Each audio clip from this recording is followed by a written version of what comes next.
In Elden Ring, the world is a rich, expansive place filled with lore. Some of it is intentionally hidden, forcing players to piece together scraps of information from item descriptions, character dialogue, and environmental storytelling. And one of the most interesting and prevalent elements of the world are the spirit ashes. These are items that serve a very clear purpose from a gameplay perspective. They're summons to aid you in combat. But how does the lore of the game enrich this mechanic?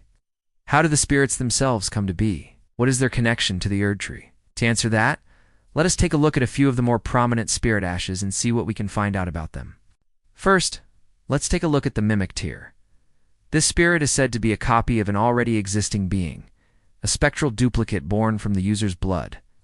But this seems to be more than just a simple matter of blood magic.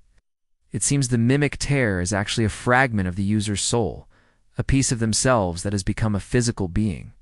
This is also true of the Black Knife Titch. In her case, she was once a living person who willingly sacrificed themselves to become an undead soldier of the Black Knife Assassins. On the other hand, we have Lutiel, the Headless, a member of the Mogwin dynasty and the Godskin Apostles, a group of holy fanatics who worshipped the Greater Will and served as the enforcers of the Erd Tree. Their bodies were interred within the Erd Tree after death, turned into new saplings to continue the Erd Tree's eternal cycle of death and rebirth. But what about the less spooky spirit ashes? Take Oleg, for example. He's simply a small, imp-like creature who serves as a mount for the player.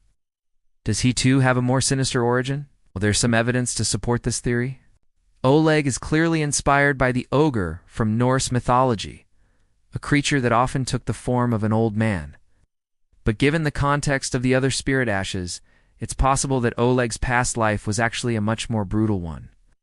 When you think about it, all of the spirit ashes are actually in some way connected to death.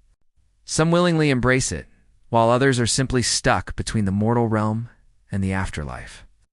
But why would the Erd Tree allow such things to exist? Well, it's possible that the Erd Tree itself is somehow responsible for creating them. After all, the Erd Tree is a mysterious and ambiguous force. Throughout the game, we see the Erd Tree use people as vessels for its golden order, consuming their souls and turning them into new trees. Perhaps the spirit ashes are simply another example of this, the Erd Tree's way of dealing with the souls of those who died under its branches. But if that's the case, why do these spirits help the Tarnished? Why do they aid the player character in their quest? One possible explanation is that the player character is seen as a vessel for the Greater Will, someone who is meant to carry on the Erd Tree's golden order. Such the spirit ashes may see the Tarnished as a way to continue their own purpose, even in death. Or perhaps they simply view the Tarnished as an extension of themselves, since the Tarnished are essentially an empty vessel for the player's own self-insert.